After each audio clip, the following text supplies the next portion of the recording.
Demak, bir necha yil oldingi kechada ham sen bo'lgan ekansan.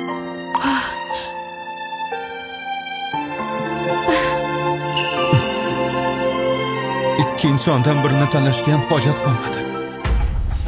Jinjing, bu nima qilganing?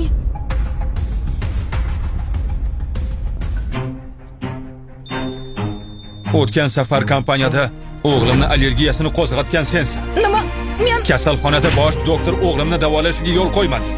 Xiaobaoni ham u o'g'irlagan. Shuning uchun ustidan sharob qo'ydim. Sen Sunsiya. Qanday xating sig'di? Jinjing, unday qilganim yo'q. Hammasiga yashirin aybdor.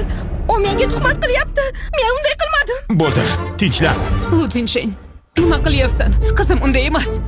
Bu ayolning gapiga ishonma. U shunchaki bizni yomon qilib ko'rsatmoqchi. U oilasi. Nahotki chindan ham so'ng oilasi bilan hisoblashmayotgan bo'lsa? Zinshin.